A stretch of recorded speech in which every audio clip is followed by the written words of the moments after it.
के माध्यम से सूर्य की जो फोटोस्फीयर है, क्रोमोस्फीयर है, उनकी स्टडी करता है।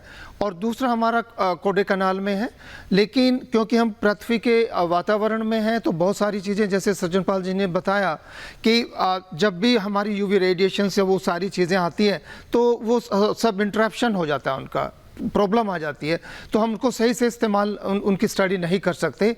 हम इस पृथ्वी के वातावरण से बाहर निकलकर जो करीब, ये समझ लीजिए चंद्रयान 3 में आपने देखा था कि 3,84,000 किलोमीटर दूर है, ये करीब उसका 4 गुना है। वो 4 गुना दूरी पे हम, जिसको L1 पॉइंट उन्होंने बताया, वहाँ पे हैं। और वो एक बैलेंसिंग पॉइंट समझ लीजिए, बैलेंसिंग पॉइंट पे हम हैं। और वहाँ पे आपका अल्ट्रावायलेट इमेजिंग टेलीस्कोप रखा हुआ है जो आयुका ने बनाया, जो पुणे शहर से हैं। और एक बहुत ही अच्छा इंस्ट्रूमेंट हमारे जो Indian institute of astrophysics Bengaluru में उन्होंने डेवलप किया, जिसको कोरोनाग्राफ बोलते हैं। तो अभी आप लोगों ने ये सुना होगा कि जब भी यहाँ पे सोलर इक्लिप्स या कुछ होता है तो उस टाइम हम कोरोना की स्टडी करते हैं। बट ये इंस्ट्रूमेंट बहुत ही यूज़फुल है और ये उस जो डिस्क है उसको ऑब्स्क्योर कर देगा, उसमें फिल्टर्स लगे हुए हैं, तो जो कोरोना से जो रेज आती हैं उनकी स्टडी करेगा। अभी हम सब जानते हैं कि जो सूरज है, सूरज में फोटोस्फीयर, क्रोमोस्फीयर एंड कोरोना, जो बाहर वाला पार्ट है जिसका तापमान करोड़ों में है और उससे काफ़ी ज़्यादा है, सरफेस का करीब 6,000 डिग्री सेंटीग्रेड है, उसकी स्टडी अभी तक नहीं हो पाई। और सबसे ज़्यादा महत्वपूर्ण विज्ञान की दृष्टि से मैं बताना चाहूँगा, क्योंकि सूर्य 11 वर्ष लगाता है एक साइकिल पूरा करने में, जिसको हम सोलर साइकिल बोलते हैं। तो सोलर साइकिल में आपका ये सोलर मैक्सिमा, फिर सोलर मिनिमा, सोलर मैक्सिमा, इस तरह से ये वर्क करता है। और पिछले 3 सोलर साइकिल अगर हम उसका कंपैरिजन करके देखें तो उसमें उसका जो इंटेंसिटी मेजरमेंट है, उसको हम, एक टर्म है जिसको हम बोलते हैं sun spot number. Sun spot number से आप अंदाज़ा लगा सकते हैं कि सन के ऊपर कितनी एक्टिविटी है। अभी जो सोलर एक्टिविटी की हम बात कर रहे हैं या सोलर फ्लेयर्स की बात कर रहे हैं, सोलर फ्लेयर्स सोलर मैक्सिमा में बहुत ज़्यादा आती हैं। कोरोना मास इजेक्शन, जिसको हम CME बोलते हैं, वो बहुत ज़्यादा मात्रा में जब सोलर मैक्सिमा होता है उस टाइम आता है। और ये सारा पृथ्वी की तरफ अगर डायरेक्टेड है तो जितने हमारे सैटेलाइट्स हैं और जितने पावर ग्रिड हैं उसके लिए खतरा हो सकता है। इवन जो हमारे स्पेस स्टेशन हैं जैसे ISS है या और एक दूसरे और भी हैं जिसमें हमारे ह्यूमंस हैं जो जा रहे हैं, उनके लिए भी बहुत बड़ा खतरा है। तो उनकी प्रायर इंफॉर्मेशंस के लिए ये जो हमारा मिशन है आदित्य L1, ये बहुत ही महत्वपूर्ण भूमिका निभाएगा। इसके अतिरिक्त मैं एक चीज़ और आपको बता दूं, क्योंकि पृथ्वी पे जो तापमान में जो बदलाव है, ग्लोबल वार्मिंग की हम बात करते हैं, और भी कई चीज़ें हो रही हैं, जो एक नेचुरल सन की जो वेरिएबिलिटी है, जिसको सोलर वेरिएबिलिटी बोलते हैं, जिसको हम एक एंथ्रोपोजेनिक वेरिएबिलिटी से अलग करके देख सकते हैं, जहाँ पे बर्निंग की बात करते हैं, इंडस्ट्रियलाइजेशन की बात करते हैं, ट्रांसपोर्ट की बात करते हैं आप लोग। उसके अलावा हटके वो क्या बदलाव हैं जो नेचुरल वेरिएबिलिटी हमारी पृथ्वी के वातावरण को प्रभावित करती है, ये सबसे ज़्यादा इंपॉर्टेंट हमें इंफॉर्मेशन मिलने वाली है। जी, यानी बहुत इंपॉर्टेंट जो जानकारियां हैं वो ये मिशन जुटाएगा, वो आदित्य L1 जुटाएगा। सज्जनपाल सर, मैं आपके पास आ रही हूं क्योंकि आपने बहुत अच्छे से दिखाया कि किस किस तरीके से 7 पेलोड्स, जिसमें 4 तो मेरे ख्याल रिमोट सेंसिंग वाले पेलोड्स हैं और इसके अलावा बाकी जो इन सीटू हैं, लेकिन ये क्यों मोस्ट चैलेंजिंग मिशन माना जा रहा है? ये कहा जा रहा है कि स्टडी ऑफ सन के लिए टर्निंग पॉइंट हो सकता है, हालांकि बाकी जो कुछ देश भेज चुके हैं मिशन, लेकिन ये इतना चैलेंजिंग क्यों है? चैलेंजिंग ये इसलिए है क्योंकि एक तो आपको L1 ऑर्बिट में 2 बड़े बड़े जो हमारे सौर मंडल में पिंड हैं, धरती और सूरज, जो सबसे बड़ा पिंड है हमारे सौर मंडल का, उसके बीच में आपको बहुत ही फाइन पॉइंट पे जाकर के इसको बैलेंस करना है। और 2 चीज़ों की ग्रेविटी को बैलेंस करना आसान नहीं होता है। पहला चैलेंज तो ये है। दूसरा चैलेंज ये है कि इस प्रोजेक्ट की लॉन्जिविटी, यानी जो इसका साइकिल है वो लगभग 5 साल का है, यानी कि बहुत लंबे समय तक इस प्रोजेक्ट को हमें चलाना है।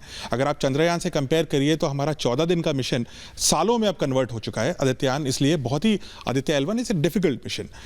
तीसरी बात यह भी है कि आप सूर्य की लगातार स्टडी कर रहे हैं, आपके इक्विपमेंट्स इतनी दूर तक कैसे चलेंगे? सूर्य अपने आप में फ्लेयर्स, जैसे ढाका जी बता रहे थे, फ्लेयर्स आते हैं, कोरोनल मास इंजेक्शंस आते हैं, उसकी वजह से भी आपके इक्विपमेंट पे डैमेज आ सकता है। तो ये भी एक चैलेंज है, लेकिन एक बहुत ही ऐतिहासिक मिशन है क्योंकि इसमें बहुत इंपॉर्टेंट चीज़ आने वाली है। मैं आपको एक छोटा सा वाकया बताना चाहता हूँ जिसको बोलते हैं कैरिंगटन इवेंट। ये पढ़ने लायक चीज़ है, जो हमारे दर्शक हैं उनको पढ़ना चाहिए इस बारे में।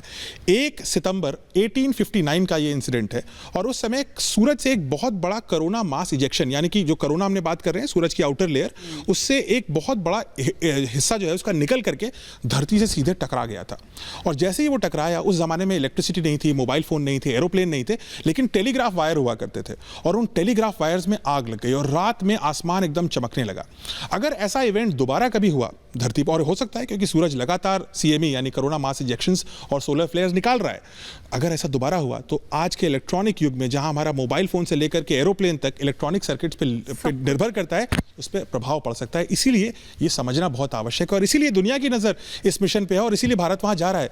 साथ ही साथ ग्लोबल वार्मिंग हमें बहुत इफेक्ट करती है एज ए देश। राष्ट्रीय सुरक्षा की दृष्टि से ग्लोबल वार्मिंग हमें इफेक्ट करती है। और ढाका जी बता रहे थे कि ग्लोबल वार्मिंग कैसे सूरज से गवर्न होती है, इंसान से भी होती है लेकिन सूरज से भी होती है। इसलिए देश की राष्ट्र सुरक्षा के लिए भी ये मिशन बहुत इंपॉर्टेंट है कि हम समझें कि सूरज से हमारे वातावरण, हमारे वायुमंडल और भारत के वातावरण पे क्या असर पड़ता है। बिल्कुल सज्जन पाल सर, अभी जो जिसका आप जिक्र कर रहे थे कि सूर्य पर जो बदलाव होते हैं उससे कितना नुकसान पृथ्वी पर हो सकता है, कितना बदलाव आ सकता है, सोलर एपोक्लिप्स के बारे में भी हम बात करेंगे जिसकी आशंका जताई जा रही है आने वाले समय में। लेकिन तस्वीरें हम दर्शकों को जरा दिखा देते हैं। ये श्रीहरिकोटा से लाइव तस्वीरें हैं जहां PSLV 57 पूरी तरह से तैयार है और अब काउंटडाउन जो है कुछ ही देर में दिया जाएगा। अब जो 32 मिनट का समय बचा हुआ है, हम आपको ये बता दें, लगातार काउंटडाउन चल रहा है। एक तरफ तस्वीरें हम आपको दिखा रहे हैं जो लॉन्च के लिए पूरी तरह से तैयार है। सफर बहुत लंबा तय करना है, 15 लाख किलोमीटर का सफर तय करना है और समय लगेगा 125 दिनों का। और हम समझने की कोशिश कर रहे हैं, एक तरफ आम आदमी में उत्साह है लेकिन साइंटिफिक जगत में किस तरह की हलचल है, क्या हासिल होने वाला है आदित्य L1 से, हम ये चर्चा कर रहे हैं। और SK ढाका अभी हमारे साथ जुड़े हुए हैं।